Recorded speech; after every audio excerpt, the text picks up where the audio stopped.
Hello, welcome to another edition of Today on Twitter. I'm sure many of you have heard that there has been another successful mission to the International Space Station by SpaceX. Awesome!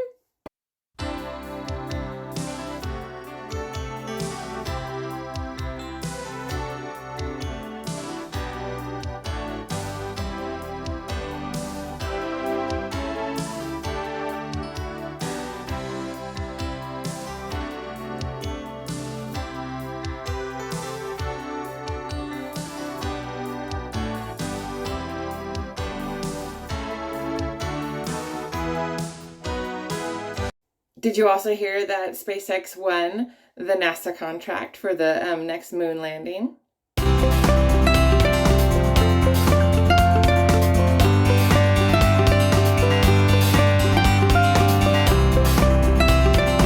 been now almost half a century since humans were last on the moon.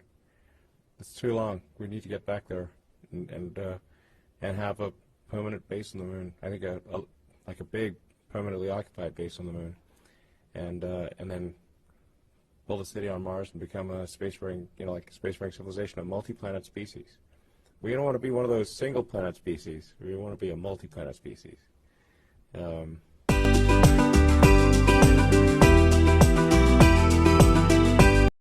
Well, there doesn't seem to be any obvious limit to the reusability of the vehicle. And yeah, we do intend to fly the Falcon 9 booster until we see some kind of a failure with the Starlink missions. Obviously, just to have that be a life leader. And we're just actually talking in the control room. So we're talking with the between SpaceX and NASA, and we're like wondering, what's the optimal number of launches for? Do you want to be on a brand new booster, or well, you probably don't want to be on the life leader for a crew mission.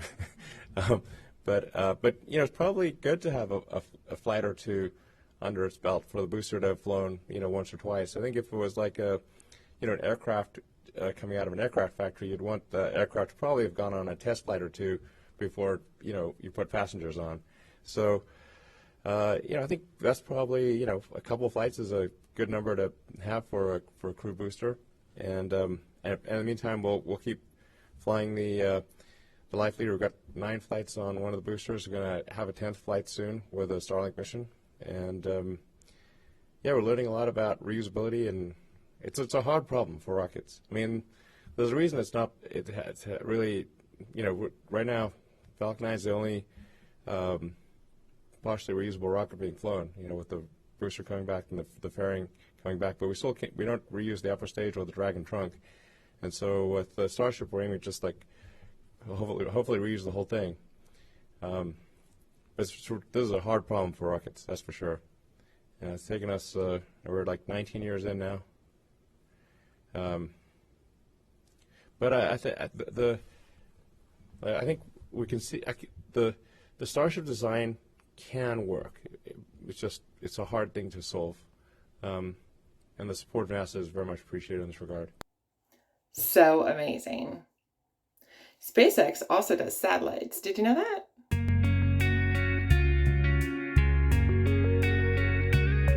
Satellites are to help people in rural areas and to be able to receive internet. There's still people on this planet that don't have internet. Can you believe it?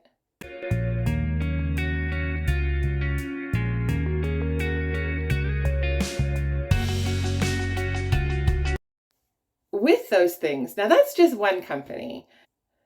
Plus, he's got the Starship program, trying to perfect that so he can go to Mars soon.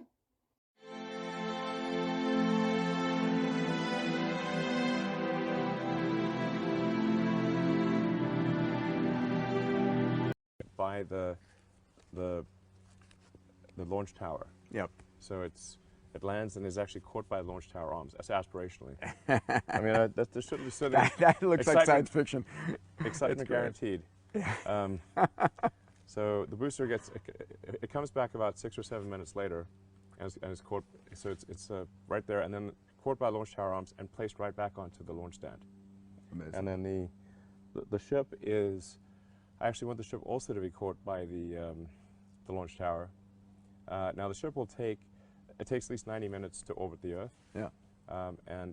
We may take more than one, it may take 3 or 4 orbits to get the ground track realigned with the Landing zone, yeah. the landing zone, depending on where you are. Yeah. But the point is that the ship will come back and land right by the tower and be placed right back on. And so, Like a 767, just refuel and go.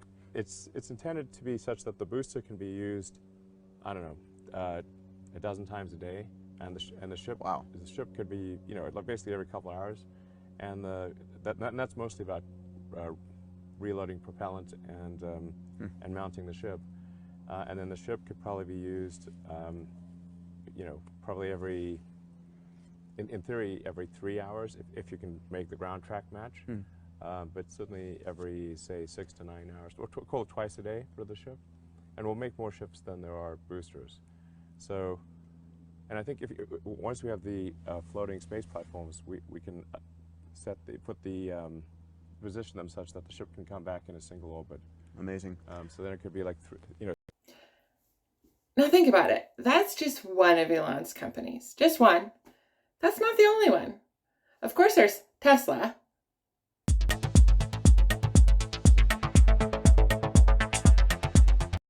Now, when you think of Tesla, you think of cars, right? He's also got the semis he's working on.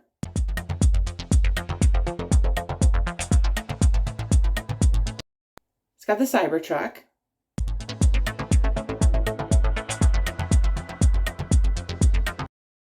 He's got gigafactories, multiple gigafactories. Those are huge, people, huge.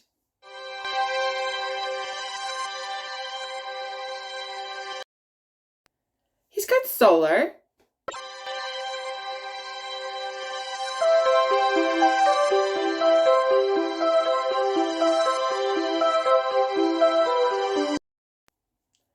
And he's got commercial power solar as well.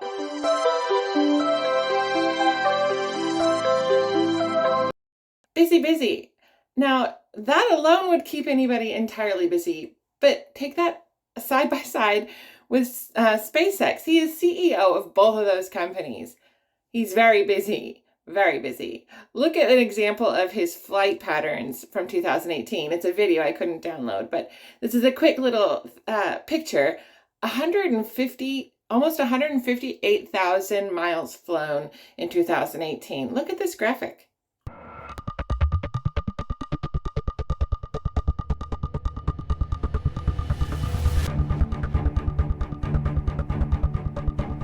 What inspires you and drives you to be so insanely productive at a superhuman level? So who and what? Well, I don't know. I think I was always kind of like a crazy kid, I suppose. I was just very curious about the world and how do we come to be here? What's the meaning of life and all that? And I always had a really intense desire to understand things and learn.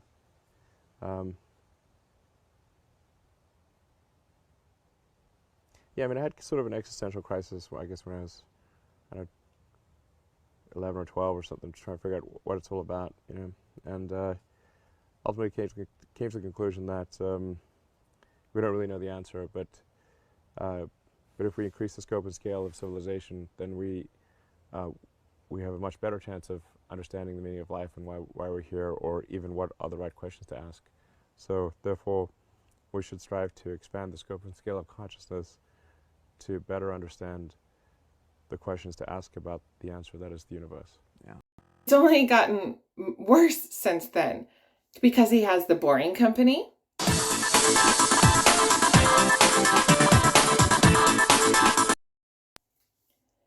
He has Neuralink.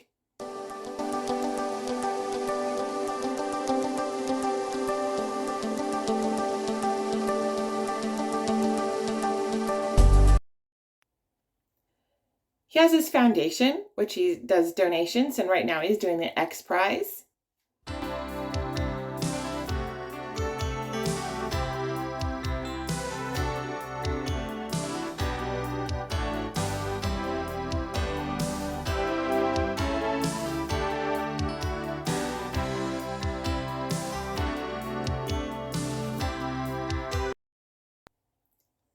Elon Musk is a very, very busy person. He's accomplishing great things every single day. And I'm sure I'm missing a lot because he's doing these things nonstop. He's constantly trying to make the most use of his time here on this planet to help.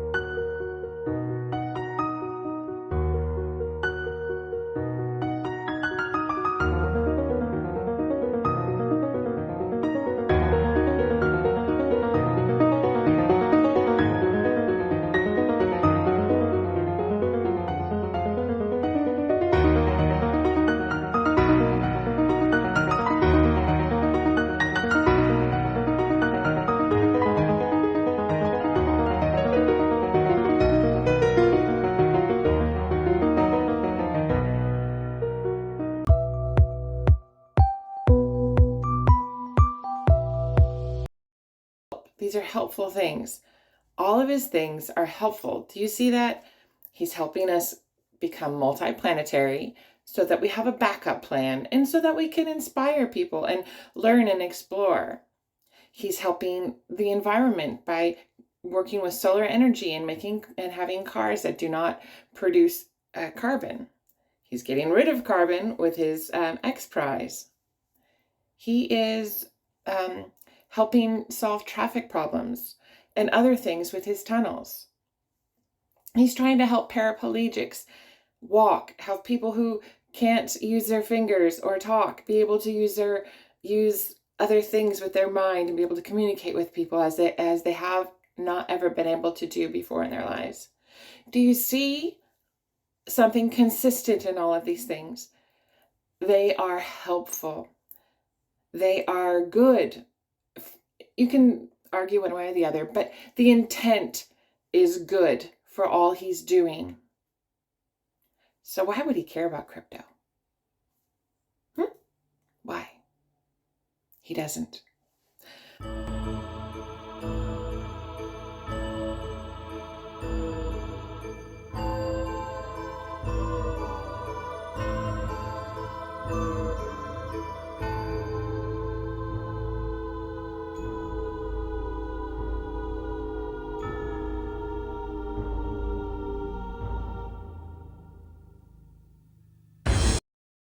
Never been his girlfriend.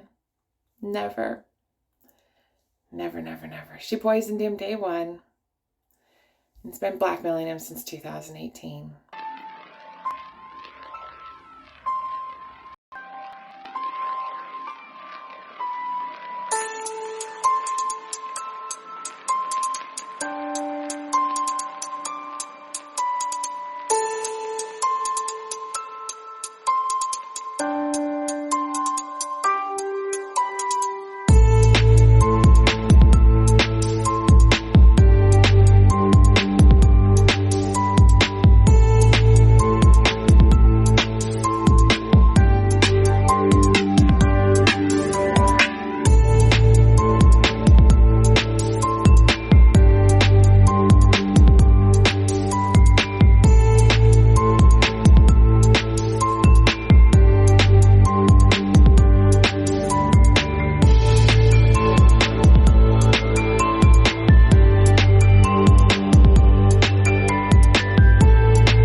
And I've taken over the Meditate Together playlist on Spotify, so tune in to hear a bunch of music that I play around the house and not elsewhere, not outside.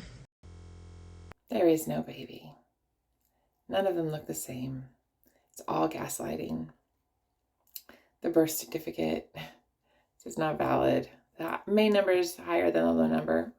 impossible.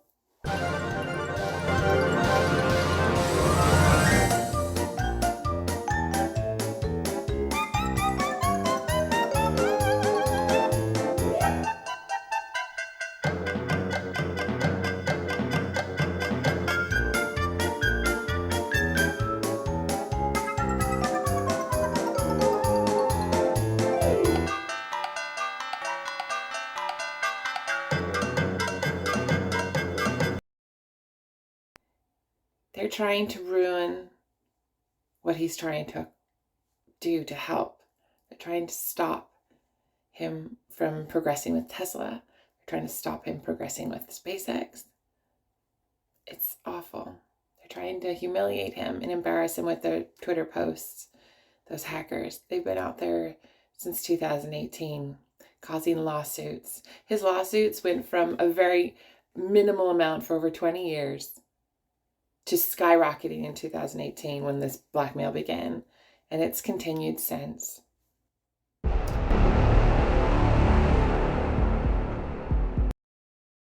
Dude will be able to prove everything I've been saying and working on it. We'll see. Did you happen to see these?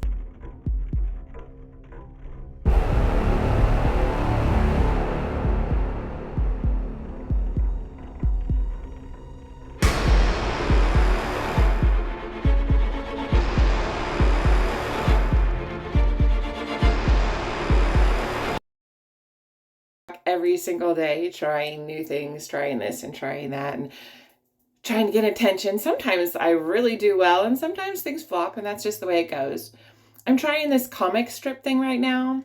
I don't know, it's not received well on TikTok, but I also take all of my TikTok stuff and put it on Instagram and YouTube, and sometimes I put it here on BitChute, and sometimes I put it on Rumble as well. BitChute is so hard to upload to, by the way. So difficult, but I try and do more longer videos on BitChute, but I'm trying to give you a taste of what I'm doing elsewhere by throwing a few things up, especially the ones that are most popular on TikTok. But I'm on TikTok every day, trying really hard to get attention on this. I'm trying every day, everywhere, trying to get attention on what's happening to Elon. But this is a little funny way of saying, you know, why would he care about these things? He doesn't care about crypto because his account is hacked. He's busy with SpaceX, Tesla, Neuralink, Boring Company, his foundation, and so many other things. He doesn't have time to be on Twitter, people. He doesn't have time. He's not on there. It's hackers. Hackers, hackers, hackers. And Grimes has never been as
things the airplane I flew, the banner plane I flew over Twitter headquarters and all over the Bay Area.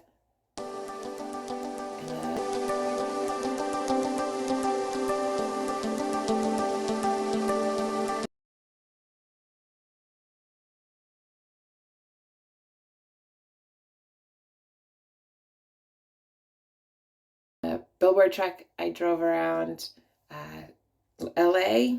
Another billboard truck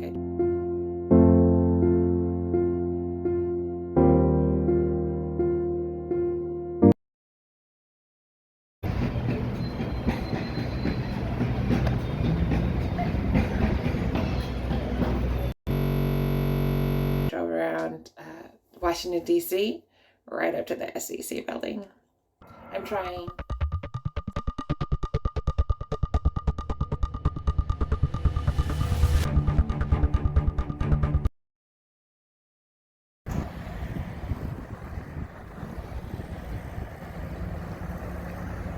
So hard every day in every way to make people aware of what's happening to Elon Musk. It's not just him. Hundreds, thousands are being blackmailed. Hundreds, possibly thousands of Twitter accounts are hacked, promoting this cryptocurrency Ponzi scheme and humiliating people who are being blackmailed. Jack Dorsey's being blackmailed too, so he can't help stop everything that's happening on Twitter, sadly. Pay attention to the details, people. Thank you so much for being here. I'm so grateful you. Please subscribe. Please subscribe. Hope you're doing well. Stay happy and healthy. Oh, update on my chemo. I've said this on TikTok, but let me say it here too. So I've been using turmeric and my other over-the-counter